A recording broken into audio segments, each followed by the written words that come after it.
ఇప్పుడు నేను అదే అడుగుతున్నా కదన్నా, ఆ మాట్లాడిన వ్యక్తి షేక్పేట్లో ఏ అపార్ట్మెంట్కి పోతుండు, ఎందుకు పోతుండో సమాధానం చెప్పమనండి.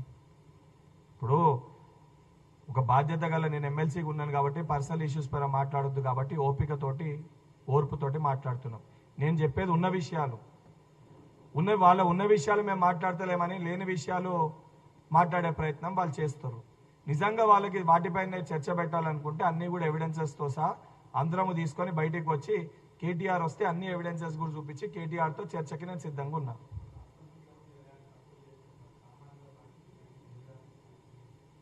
నేను అదే చెప్తున్నా కదా, ముఖ్యమంత్రి గారు ఎక్కడున్నారు, ఏడున్నారు, డేట్లతో సహా మీ అందరికీ తెలుసు.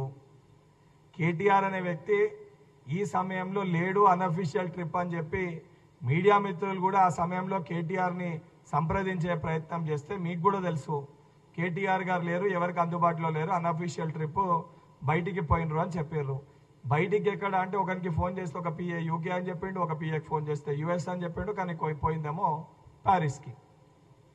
నేను ఎవిడెన్సెస్తో సహా చెప్తున్నా కదా, డేట్లతో సహా చెప్తున్నా కదా, చెయ్యకపోతే ప్రూవ్ చేసుకోమని చెప్పండి. మీకు అదే అంటున్నా, ఆ పిచ్చోడు ఈరోజు కూడా పిచ్చోని ఇంటికి ఎవడు వస్తామనే చెప్పలేదు. ఆ పిచ్చోడు నా ఇంటికి ఎవరో వస్తారు, ఇంటికి ఎవడో వస్తారు అని చెప్పి మనకి పిచ్చి ముదిరిపోయింది. మన ఎర్రగడ్డలో అడ్మిట్ చేసే సమయం ఆసన్నమైంది. ఈరోజు ఈ కేటీఆర్ విషయాలు కూడా నేను బయట ఎందుకు పెట్టాల్సి వచ్చింది? కౌశిక్ రెడ్డి అనేటోడు హరీష్ రావు మనిషి. నువ్వు ఇట్లా మాట్లాడితే కేటీఆర్ భాగవతం బయట పడుతుంది అని చెప్పి ఈరోజు వాళ్ళ నాయకుని వాళ్ళే ఇరికించుకుంటారు.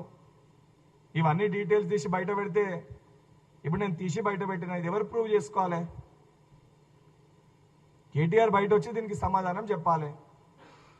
అండ్ కౌశిక్ రెడ్డి ఎందుకు మాట్లాడుతుందంటే, కౌశిక్ రెడ్డి మా పార్టీలో ఉన్నప్పుడు కానీ ఏ పార్టీలో ఉన్నప్పుడు కానీ డ్రైవింగ్ డ్యూటీ చేసుడు ఎక్కువ అలవాటు. వాడు లీడర్ కమో డ్రైవర్ ఎక్కువ.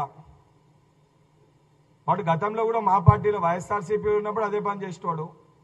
జగన్మోహన్ రెడ్డి గారు రెడ్డికి వచ్చినప్పుడు వైఎస్ఆర్ కాంగ్రెస్ ఉన్నప్పుడు అదే డ్రైవింగ్ డ్యూటీ. అక్కడ విషయాలు బయట కోవట్ పని. మళ్ళీ మా పార్టీలో ఉన్నప్పుడు కూడా ఆ రోజు మా పిసిసి అధ్యక్షులు ఉత్తమన్న పాపం తమ్ముడు అని చెప్పి నమ్మితే ఇక్కడ వ్యవహారాలు బీఆర్ఎస్ పార్టీకి రాయబారం చేసి కోవట్ వ్యవహారాలు చేసిండు. మళ్ళీ ఈరోజు బీఆర్ఎస్ పార్టీలో ఉండి బండి సంజయ్ తోటి ఏ వ్యవహారాలు నడుపుతుండో కూడా మనం మీరు చూసిర్రు. వాని పనే అది. నేను అదే చెప్తున్నా, కౌశిక్ వాడో పిచ్చోడు. పిచ్చోనికి రాళ్ళు కొట్టాలంటే వాని ఇంటి దాకా పోవాల్సిన అవసరం లేదు. హుజరాబాద్లో తిరిగితే రేపు పొద్దున చెప్పులతోటి కొడతారు వాడిని. అంటే వాడు ఎంత సాడిస్ట్ అని అంటే, గవర్నమెంట్ ఇచ్చే జనరల్ సంక్షేమ పథకాలు ఏది సీఎంఆర్ఎఫ్, కళ్యాణ్ లక్ష్మి, షాదీ ముబారక్ చెక్కుల పైన డేట్లు ఉంటాయి. నేనే వంచాలే, అధికారులు కూడా వంచొద్దు, నా చేతుల పైకి నేనే ఇంటికి వెయ్యాలని చెప్పి పైన కొట్లాడిన విషయం తెలుసుకొని ఈరోజు నిరుద్యోగులందరూ కూడా పెద్ద ఎత్తున కొన్ని రిప్రజెంటేషన్స్ని కూడా నా దృష్టికి తీసుకురావడం జరిగింది. అందులో degree lecturers notifications, police recruitment, పీఈటీది, దానితో పాటు డిఎస్సి నోటిఫికేషన్స్, అనేకమైన ఇష్యూస్ కూడా ఇటువంటివి దృష్టికి తీసుకొని వచ్చి వారికి కొన్ని గ్రీవియన్సెస్ కూడా చెప్పడం జరిగింది. ఉదాహరణకి పోలీస్ రిక్రూట్మెంట్ దానికి సంబంధించి ఏజ్ రిలాక్సేషన్, గత ప్రభుత్వం తీసుకొచ్చిన జియో 46 లాంటి కొన్ని జియోస్, దానితో పాటు డిఎస్సి క్వాలిఫికేషన్, పీజీ బీఈడితో పాటు ఓన్లీ పీజీ పెట్టాలి ఏపీపీఎస్సీలో ఉన్నట్టు, అలా అనేకమైన సమస్యలు వారు నా దృష్టికి తీసుకొని రావడం జరిగింది. సో నెక్స్ట్ ఉన్న రిక్రూట్మెంట్స్ దానిపైన కూడా వారు అడగడం జరిగింది. జీపీఓ నోటిఫికేషన్ దాని గురించి కూడా వారు మాట్లాడడం జరిగింది. సో ఈ రిక్రూట్మెంట్కి సంబంధించి ఆల్రెడీ నిన్న గౌరవ ముఖ్యమంత్రి రేవంత్ రెడ్డి గారు రాబోయే రోజుల్లో ఒక 1 lakh జాబ్స్ రిక్రూట్ చేస్తామని చెప్పి నిరుద్యోగులకి ఒక మాట కూడా గౌరవ ముఖ్యమంత్రి గారు చెప్పడం జరిగింది. నెక్స్ట్ 6-7 monthsలో కూడా సంబంధించిన డిపార్ట్మెంట్స్తో కూడా మాట్లాడడం జరిగింది. రాబోయే 6-7 నెలల్లో 40,000 రిక్రూట్మెంట్స్ ఇప్పుడు ఇమీడియట్గా తప్పనిసరిగా ప్రభుత్వం తరఫున నిరుద్యోగుల కోసము చేపట్టడం జరుగుతుంది. దీంట్లో ఆల్ డిపార్ట్మెంట్స్కి సంబంధించిన రిక్రూట్మెంట్స్ కూడా ఉంటే ఒకసారి అఫీషియల్గా ఏవెన్ని ఉన్నాయో ప్రభుత్వంకి వెళ్ళి ప్రకటన వచ్చినాక దీంట్లో ఎన్ని ఉన్నాయో నెంబర్స్ కూడా పైన క్లారిటీ ఇవ్వడం జరుగుతుంది. దానితో పాటు వాళ్ళు ఇచ్చిన వేరే రిప్రజెంటేషన్స్ ఏవైతే టీజీపీఎస్సీకి ఇతర బోర్డ్స్ కి సంబంధించి ఇచ్చిన రిప్రజెంటేషన్స్ ఏవైతున్నాయో అవన్నిటిని కూడా సంబంధించిన డిపార్ట్మెంట్స్ కి ఫార్వర్డ్ చేయడం జరుగుతుంది. ఏవైతే పరిష్కరించే తగిన సమస్యలు ఉన్నాయో అవన్నిటిని కూడా పరిష్కరింపజేస్తామో, పరిష్కరించి ఆ సంబంధించిన నిరుద్యోగులకు కూడా దానిపైన మళ్ళీ నా ఆఫీస్కి వెళ్ళి వారికి ఫోన్ చేసి దానిపైన ఇష్యూస్ ఏందో కూడా దానిపైన వారికి క్లారిటీ ఇవ్వడం జరుగుతుంది. ఇది ఏదైతే గ్రీవియన్స్ కి సంబంధించి ఈ రోజు వచ్చిన ఇష్యూస్ ని దాన్ని ఐడెంటిఫై చేసి దాన్ని రిజాల్వ్ చేసిన ఇష్యూస్ మాటికి. ఈ రోజు దానితో పాటు అతి ముఖ్యమైన విషయము, గత కొద్ది రోజులుగా తెలంగాణ రాష్ట్రంలో లా అండ్ ఆర్డర్ ని దెబ్బతీయాలి, ఉద్యమ సమయంలో ఏ రకంగా విద్యార్థులని యువకులని రెచ్చగొట్టి రాజకీయ లబ్ధి బీఆర్ఎస్ పార్టీ నాయకులు హరీష్ రావు కేటీఆర్ చేసిర్రో చాలా స్పష్టంగా మనం అందరం కూడా గమనించినాం.